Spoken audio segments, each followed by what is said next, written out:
Unfortunately, we've got yet another wave coming, and the entire population, not just health workers, are tired, indeed exhausted, and that makes it just that much harder to do the things that we need to do to try and protect each other.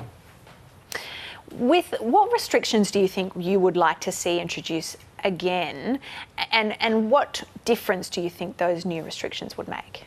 Well, we know from our experience over the last 2 years that when we do the things that reduce transmission of this virus, things like having our vaccinations, using masks in indoor settings, testing early and staying home from school and work when we get symptoms, that does make a difference, and it does protect that finite and fragile and precious health system that we have.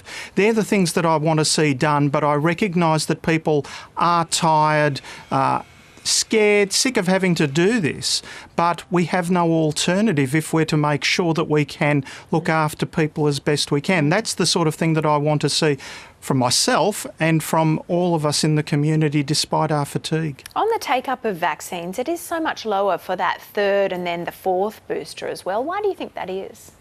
Well, I think people think I've had enough. Maybe I didn't get as sick as I expected.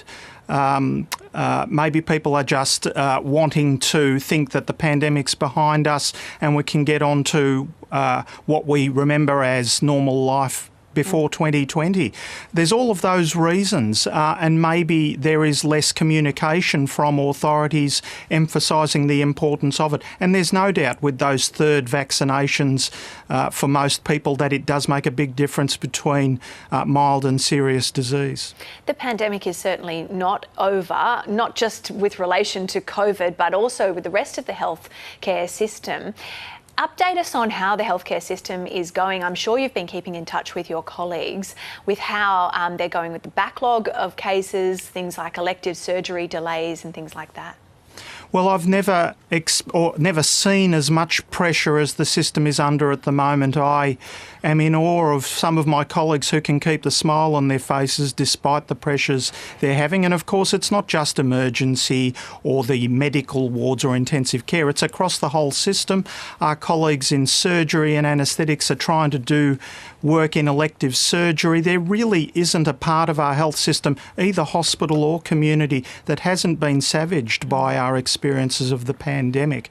And so it's about what we can all do to try and support them to do their job by reducing demand on the system. And prevention's always the best cure for any illness. Just finally, Dr Parnis, what did you learn from your time off? And do you think you're coming back with a different perspective on things? Oh, I've got no doubt about that, Joe. I think the thing that I've learnt is that I've got to look after myself better in order to be able to provide care for others. And that's certainly going to be a big difference this time. And that's certainly something that I've encouraged my colleagues to do as well.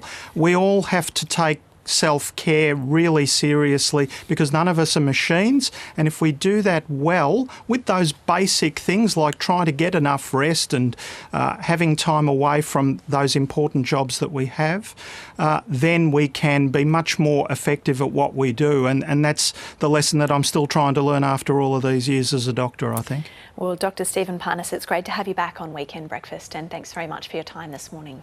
Thank you, Joe.